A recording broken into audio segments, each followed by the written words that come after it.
दर्यापूर तालुक्यातील थिलोरी येथे मागील गेल्या कित्येक वर्षापासून अवैधरित्या देशी विदेशी दारूची विक्री सुरू आहे। त्यामुळे गावातील लहान मुले हे दारूच्या व्यसनाधीन होत जात आहेत। या संदर्भात गावातील अवैध दारू विक्री बंद करावी यासाठी ग्रामवासियांनी वारंवार पोलीस प्रशासनाकडे तक्रारी दिलेल्या आहेत, परंतु अवैध दारू विक्रेत्यांवर कारवाई करण्यासाठी पोलीस प्रशासन अपयशी ठरत असल्याचा आरोप आता ग्रामस्थांनी केलेला आहे। गावातील अवैध दारू याला आळा घालावा यासाठी ग्रामस्थ आक्रमक होत काल त्यांनी दर्यापूर पोलीस स्टेशन येथे सायंकाळी 10 वाजताच्या सुमारास महिला व चिमुकल्या मुलांसह धाव घेतली। अवैधरित्या गावात दारूची विक्री सुरू असल्यामुळे गावात वादविवाद मोठ्या प्रमाणात वाढत आहेत। तर अहिल्यादेवी होळकर यांच्या पुतळ्यासमोर गोकुळ सुरपाटणे हा व्यक्ती अवैधरित्या त्याच्या घरात दारू विक्री करत शेजारी राहत असलेल्या लोकांना शिवीगाळ करतो।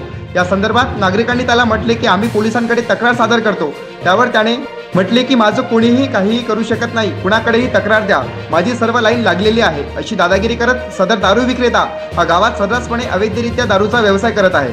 त्यामुळे अशा दादागिरी करणाऱ्या दारू विक्रेत्यावर पोलिसांनी तात्काळ कारवाई करावी व गावातील सर्व दारू विक्री व्यवसाय बंद करावा यासाठी महिला पुरुषसह चिमुकल्या मुलांनी ठाणेदार संतोष टाले यांना लेखी स्वरूपात तक्रार दिलेली आहे। या तक्रारीनंतर येत्या 2 दिवसाच्या आत संबंधित दारू विक्रेत्यावर तात्काळ कारवाई करण्यात येईल असे आश्वासन सुद्धा ठाणेदार टाले यांनी समस्त ग्रामवासियांना दिलेले आहे। त्यामुळे आता थिलोरी येथील अवैध दारू विक्री व्यवसाय बंद होणार का हे पाहणे योग्य ठरणार आहे। किरण होले, जनविकास न्यूज, दर्यापूर।